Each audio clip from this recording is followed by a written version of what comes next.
more of a sustainable way of looking at the group, looking at the players, and I think that was, to me, was very important as well at that moment.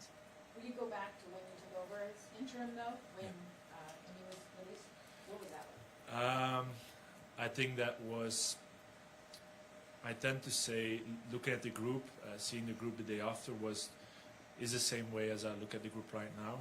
It was a group that was very hungry. Nobody really spoke about decisions that were made. Everyone was looking forward, and I think that was also a very positive signal from the group. Like they were present on training. We offered them to have like a medium, small session, very light, and everyone was like, "Hey, we rather just get started. We want to go. We're ready." It was a Monday. They said like, "We just want to go. We're ready to just train and start looking forward and building on what we want to build on as a group." And I think that was very important to me as well to receive that message. And I think when you take over as an interim head coach, it's been my second time already. It was the same in my previous club as well. You're very depending on how much the group is willing to give you, how much credit they want to give you, or how much time they want to give you to adapt things. And I think the group came in on Monday and was really like, "Hey, whatever you want us to do this weekend, we'll do it. We are 100% ready to just do what we have to do because we want to move forward. We want to become a more competitive team. We want to become better from an individual point of view, but also from a group point of view." And I think that's still the most important part of being appointed as an interim head coach, just the buy-in of the team, looking at different types of players that you have in the team. Obviously, you'll have players that right away want to jump with you. You'll have a few that you have to convince. You'll have a few that to whom you have to prove yourself. And I think the first few days after the appointment, together with the staff, we just presented a very good plan. Like, "Hey, this is how the next 8 weeks will look like for you, from an individual point of view, from a group point of view, when it comes to conditioning, when it comes to playing, when it comes to video, everything, like a full established plan." So also a lot of credit to the staff for spending that whole Sunday with me, just making sure that we had everything covered for the players. But they really felt like, okay, this is a player-oriented environment. The player is put in, like, centrally in what we want to do. And from that moment on, I have to be fully honest, I heard it Madison Pogar saying as well in our last interview after the game that we played this week, and like nobody saw us working those 6 weeks when everyone had like the summer cup or a bit time off. We were working very hard, and that's obviously what they did. They worked very hard, but they also allowed the staff to just do what we think is the right thing to do.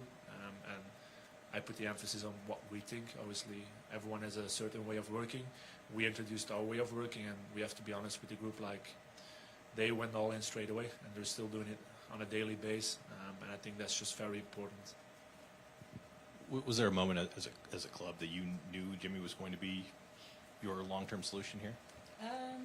I think he had an immediate impact with the group, and we saw the conversations and the relationships that he was building with the players, which was extremely positive. So from the off, it was like a good start. But just then, obviously, this league is completely different to any in the world, and it was new to Jimmy. So it was myself just wanting to give him time in the league and give the club time in the league to see how we would do and how competitive can we be. And yeah, I think it was just being more positive every week. We stepped out on the field, every training session, every conversation I was having with Jimmy, with the players, and I think every week just became more and more undoubtable that he was going to be the head coach. And maybe it's the same answer that Jimmy gave, but was there is there a reason to do this now as opposed to maybe waiting to the off season to remove the interim tag? Yeah, I think the reason for it now is that we can start planning, and not just planning for next season, planning long term. Obviously, I have my long-term plans for the club, but it's important that the head coach is involved in that, and I want Jimmy to be involved in that. And the sooner we could get this out, it's easier for him to have conversations with players that we might want to bring in, or we're talking to players that are in the current squad, that he can actually go, this is what we're planning going forward. And I think we've got a good plan in terms of where we want to go and what we want to achieve. And I'm just glad that we've got him secured down and we can now start looking to the future. I want to ask kind of a similar thing to Jimmy as that, but you touched on it a little right there. When the coaching changeover and everything happened, you were pretty clear, you guys in leadership were pretty clear that you were building not just for this year but for the future, getting a jump start on 2025 and all that. Do you feel like you saw something out of kind of Jimmy and his team that gives you that jump start, I guess, not just on 2025, but for beyond? Like, did you kind of see maybe pockets of what they could be moving forward? Yeah, definitely. I don't think we saw at the start of the season or the first half of the season the players at their best and the quality that we actually had in this squad. I think obviously there was questions in terms of some of the players that we brought in and the direction of the club and being able to compete in this league. There was question marks from outside looking in, and I think the one thing that Jimmy's done has been able to allow those players to really show themselves and show that they can compete in this league and show that we, as a team, that we can compete in this league. And I think that was the part that actually, no, we've got a squad that are very, very capable of competing in this league, and I don't think they showed that. I wasn't able to show that at the start of the season. I think credit to Jimmy, he's been able to bring that out of the players, and I think that's given us a really, really strong platform now to push forward and look to the future. Jimmy, kind of similar question there. You touched on this actually after the game over the weekend about building for the future, but when you came in as an interim, was it tough to kind of think about building for the future, because your job at the time, I guess, was as much up in the air as anybody else as an interim head coach and all of that? Like, you obviously didn't know if you would be around after the season. How quickly, I guess, did you kind of move towards not just building for this year, but for next year and potentially? I think after the appointment, we had a dinner with both ownership, with also the leaders of this club, and I think we talked a lot about the longer term, just how do we want this team to look like. And I think as an interim head coach, I didn't feel the urge to prove myself, but to just start working towards that future plan. And I think in the end, you can try to prove yourself, or you can try to already start building towards whatever you want this club to look like. And I think just doing that, also looking at players in a different way. Like I said, we started doing a lot of individual training sessions with players. Again, looking forward, we detected the high potential players within the group. We started working on an individual base with them, and I think that is just something that we wanted to do. We had to do as well for our environment to become better. But in the end, like I said, just understanding what this club would like to look like in 2027, 2028, just offers whoever is taking this role the opportunity to already start working towards that bit, because in the end, you don't want any player to just lose a season. You want everyone to be competitive, everyone to grow, and I think that's just my job, or whether I was interim head coach or I'm a head coach, that's just our job as coaches, just to start working towards what we want to look like. And in the end, it turned out very well. Players picking up their roles, players picking up individual responsibility and becoming better every day. And I think that was the biggest part of the conversation we had right after the appointment as an interim head coach. And I think that also offers just rest to know what the club wants to do, how they want to do it, but also where they want to be 2025, 2026, just offers like a full image. And that's also what we brought back to the staff, like, hey, like the club's DNA, club's philosophy is to look like this kind of team. So let's start working. It doesn't matter if we're 6 months into the season, 8 months, like let's start working now. Let's not spend 4 or 5 months on being who we don't want to be next season. Let's just start building a few blocks and we'll see where we end up. I think that's still the most important part of what we're doing today. And again, a lot of the interviews that the players gave the last few weeks are really referring to, hey, we're working towards the future. We're working on what we want to look like, how I as an individual player would like to look like. And if you find that mix between how do we as a club want to look like in 2026, 2027, and how does a player want to look like, and if you find the right match, then you find that fire in everyone's eyes to just show up on training and compete. And I think that's still one of the most important things that we're doing. I think we just came off a training session where you see a team in an international break just competing. I mean, they were really going. They still want to improve. And like I said, we had 3 days off previous to today. We had 3 days off, and there was not a day that the full squad wasn't in, just doing individual stuff, doing strength, doing health, medical, going on the pitch with me. I did 4 to 5 individual sessions yesterday. I think that's also just a big part of the future, like players wanting to invest in themselves and wanting to use our environment to become a better, the best possible version of themselves. And I think that's something we still have to invest in. When you were asked to take over as interim coach, what was the mental state of the players? Because losing that much and having that lack of success on the field for a professional athlete has to be demoralizing. And how did you address that? I think the most important part is again is and that's very typical to women's soccer in general, is like you present them a plan and you explain them why. I think that's still the most important part. Like we presented them something. Obviously, when they came in, everyone was surprised. There was a result against Portland.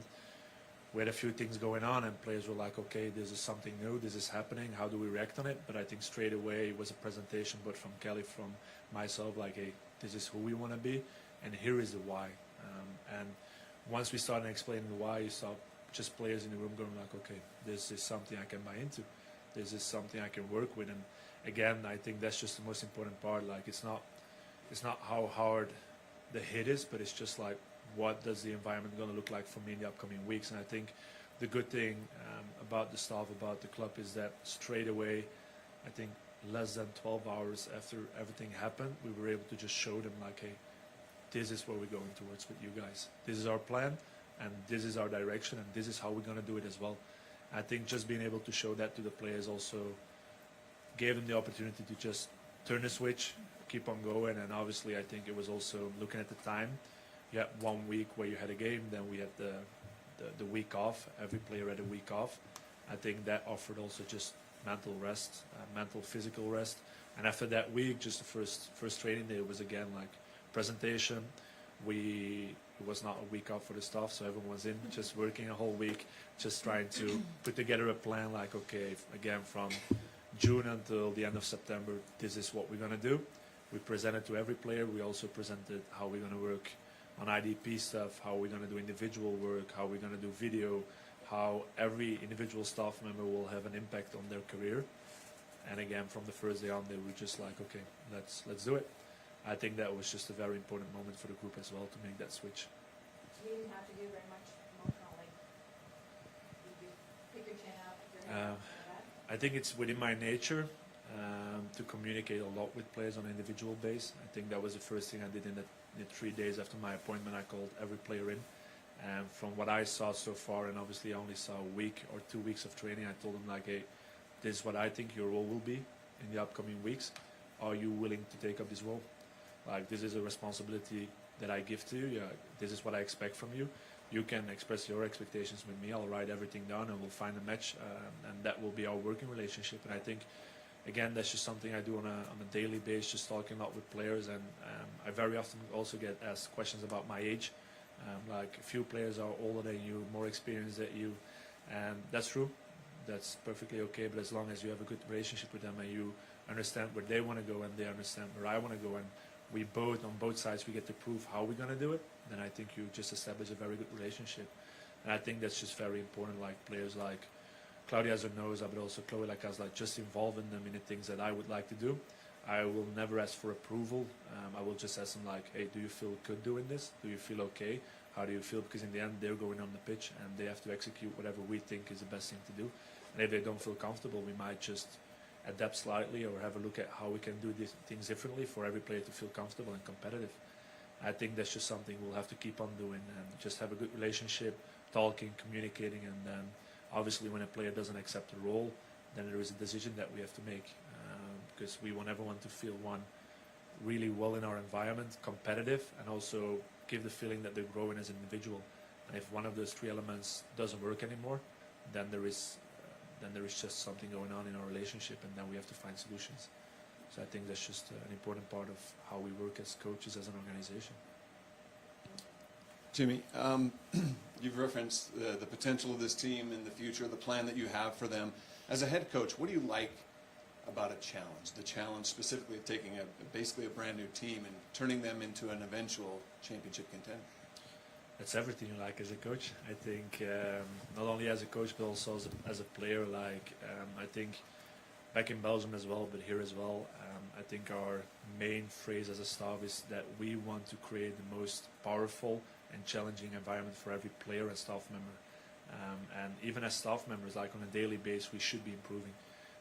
If we have medical staff, if we have performance staff, like on a daily basis, they should be improving themselves in order, again, to create a more powerful environment for the players. So I think the challenge as a coach is, and I think definitely looking at the league as well, is it's very adaptive, it's very evolving on a daily basis. there are some European coaches coming into the league trying to play in a different way than this league has been playing the last few years. So again, it's adapting, it's making sure you're up to date with everything that could potentially happen. And then again, it's introducing how you want to do, how you want to play, and how you would like to translate, obviously, the Royals' way of playing and how this club want to look like. And I think we had some conversations.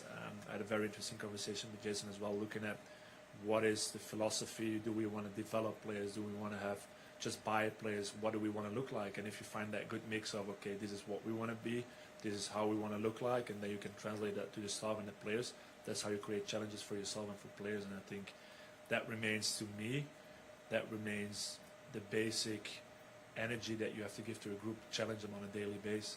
If it's in a warm-up, if it's in a 5v5, the most, I would dare to call them the most stupid things on a pitch, we need to challenge them, because once you find that fire in someone's eyes, that's what keeps them going. And I think that's just very important. And no matter what situation you're in, you can just have lost 3 games. As long as you have that fire in everyone's eyes, you feel like you're still moving forward, and that's what you need to find as a coach.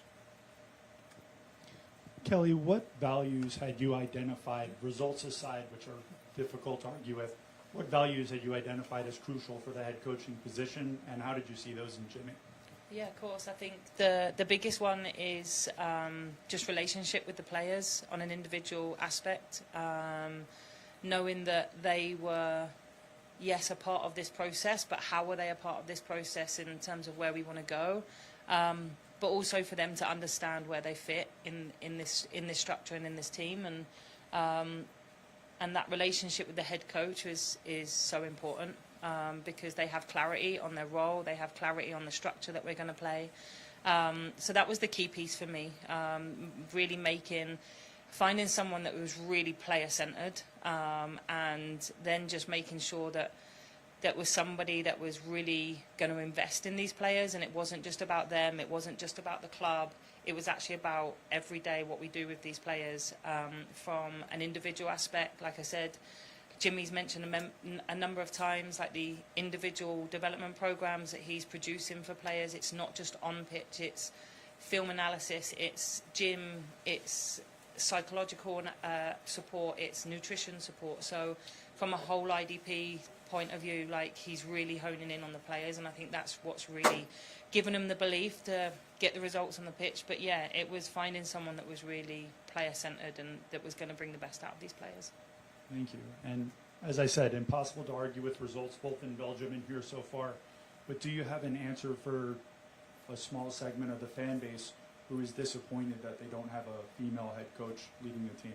Yeah, of course, I understand. I think what we have done is the appointment of Jimmy. I think he's shown that he's empowered our female players to produce what they're producing on the pitch. I know it's not just the head coach role, but we have over 70% of the Royals dedicated staff that are female, and we have more appointments coming up. Jimmy's not the only person, so we have more appointments that will be coming in place, because yes, he's done a fantastic job, but we need to make sure that we're supporting him to keep supporting the players. So I think it's a case of, one, watch this space, and I think we're going in the right direction to make sure that we keep empowering women, and that we keep empowering women in the right way, that they're in deserve of that role or an opportunity. Thank you very much. No problem. And Jimmy, can I ask, just now that you know that you're the man, what excites you the most about this project moving forward as we move into next year? Just feeling the support, to be honest. I think on a weekly basis, we have certain calls with ownership, with the people in this room as well. I think what amazes me, and I think what amazes me the most is just receiving on a weekly basis the question, like, how are you doing? Like, not how is the team doing, how is the environment, like, how are you feeling? And I think not forgetting about the human part of coaches, of an environment, and investing in the people that we have in our environment as well is also just a feeling that as a coach, as an environment, you want to have as well. Like, people do care about you, people do care about the environment. I think that's very exciting. And then the second question is, okay, what can we do to make our environment better? And I think receiving that question almost on a weekly basis, like it's the opening of our calls. Like, I think that's just very important to us as well, to feel like, okay, we want to move forward. We want to become that really competitive environment. And next to that, I think what we've been doing the last few weeks as well, going out to the community, going out to the people, making sure that everyone knows what we're about, what we're doing, but also just showing that we can give something back to the community is something that should be exciting us as well. Because in the end, I think that's the magic about women's soccer is players staying out more than an hour after the game, still talking to players, to people, to families, to little girls that might end up playing the game. I think that's something that we all want to see more, and I think that's just something that we're empowering as well from our perspective and making time for everyone just to feel connected with us. I think that's a very exciting part. Besides that, obviously there is a huge sportive challenge ahead, and I think that's just something that we're really keen on starting. I do know it's the last game next week, but we were just talking about it in the car, like we're really looking forward in starting in January and just making starting an history, just making sure that we do something that people will remind themselves of in the next upcoming seasons. And I think that's just something that we want to do from a club perspective. And again, feeling that support and also feeling like, okay, we're sometimes throwing big words on the table, but we're also putting in actions that support those words. I think that's just very important to understand as a coach, like, okay, we do want to get there, but we also will receive everything that we need in order to go towards that point. And it's not only about players, it's about a full environment. Looking at the facilities that we opened in July, I mean, that's a perfect example of how a club wants to invest in women's soccer, giving all the possibilities to a player to develop herself and to challenge herself on a daily basis. I think that was a huge statement towards the outside world, like, hey, this is what the rules are about. This is what we're going to be about in the upcoming season. And I think that's just something I really wanted to be part of. And again, now it's all about being competitive and challenging the players to become a better player on a daily basis. Coach, I'm going to try my hand at Dutch. Fefe liciteerd. Go again? Fefe liciteerd. Okay, yeah, that's How not bad. close It's was not that? bad. It's not bad. Did you at least get what I was trying to say? I would say it's as good as my Spanish. So we get to say how good that is. We get to say how good that is. For those who don't know, I was trying to say congratulations. You mentioned the dinner, you mentioned the discussions. How many days ago was the job awarded? Nobody knows. It's a whirlwind. since then. Yeah, a lot happened. Definitely a lot happened. Yeah, I think about a month ago we just started looking at everything. But I think before you go into, there is definitely a part of where you go negotiating and everything. But I think we were also just very down to earth in terms of, okay, let's just make sure that on both sides of this table that we're looking at the same. And what I mean by that is how I look at the game and how I want players to feel. I wanted to feel that the club wants the same. And again, I think after a few days, after a week, we looked at each other and we're like, hey, we both want this team to be successful, but also every possible person in our environment to be very successful, whether it's a staff member, whether it's a player, whether it's someone that is working on the administration side of the roles. Like, we want everyone to be successful. And I think just knowing that from each other and looking forward, and also again receiving those opportunities to create that sort of environment, I think after a week we really decided, okay, let's keep on talking, let's make sure that we end up in a good situation towards each other. How quickly did you call family back home, and what's been their reaction to your success in the States? Well, it would be the only time where I say that the time difference of 8 hours was in my advantage. So I think when it's 10 p.m. in the evening here, it's early morning, 6 a.m. Back in Belgium. So I think we had a discussion in the same evening. I just gave my father a call saying, like, well, I might stay just a bit longer. So now obviously everyone at home is very happy for me just to stay here. It's also a tough decision as a parent to make.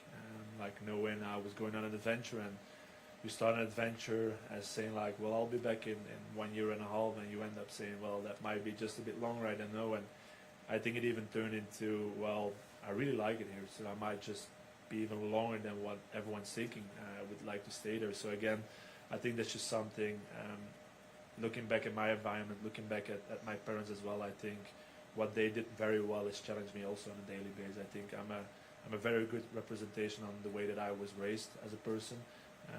Nothing was very easy. Everything was a challenge, and I think that was something my parents did very well, just making sure I had everything I needed, but also making sure I realized that I'm not going to get everything in life just like that, and I'll have to work for it. And I think getting that balance from home also offers me just a clear view and a very down-to-earth mentality when it comes to steps that I'm making as an individual, but also something I like to translate towards a group. Like, nothing's for granted, everything needs to be earned, and that's on a daily basis. I think that's just very important as well. Sorry, Sean, we got time for one more, so I'm going to go ahead and let Jackie on the Zoom ask her question before we wrap things up here. Thank you. Hi, Jimmy. Congratulations. Just had a question in terms of just reflecting about, for you, just some of the biggest lessons that you've learned from this past few months. Is there anything in particular that stands out in terms of just, lessons that you've learned and how you want to continue to implement those into just the rest of the season? I think one of the most important lessons that I had the last few weeks and months is not necessarily a lesson, but a good heads up.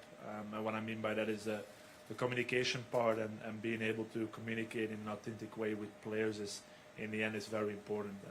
I've been talking a lot about it the last few days. Is something I tend to say, and I'm confident saying, is that what people saw the last 3 months of me as a person is how they will see me the upcoming years as well. I tend to say that was my approach the last few months, just being myself, just making sure that everyone got a good look on who I am and what I want to be, in order just not to deceive in the upcoming weeks and months. And having a lot of conversations with the players the last few days and months also just show that it's something that they appreciated. It's not about me being a certain person, it's more about just knowing where they're at, just knowing what I expect them to do, the expectation part again. And I think I've been a bit emotional 2 days ago when I had like the whole interview, photo shoot element, and I was walking through our performance center where we had a few players working out, and they all approached me. They were all very happy and they were all very authentic and very open as well. And I think that's just a very important part to me as well, like the players embracing the moment and being happy with my appointment. That also shows that the last few weeks and months we've done something in a good way, because in the end what we're doing is appreciated by them. So I think that to me was a sort of a confirmation. I maybe didn't need it in a way, but I did receive it in a very, very positive way. And I think that's just something that I learned. Again, it's like just be yourself out there, because in the end the more you try to be someone else, the more you will not succeed. And in the end, an environment or a player group will have to work with you as a person in the way that you are. I think that's the easiest thing as a coach, just going out there and being yourself on a daily basis. All right, thanks everyone. That's all the time we have. But thank you, Jimmy. Thank you, Kelly, for you guys' time today.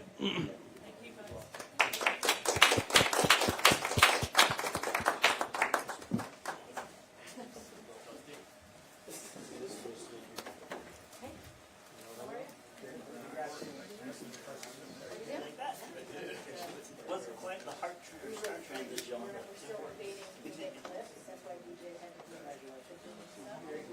Recording done.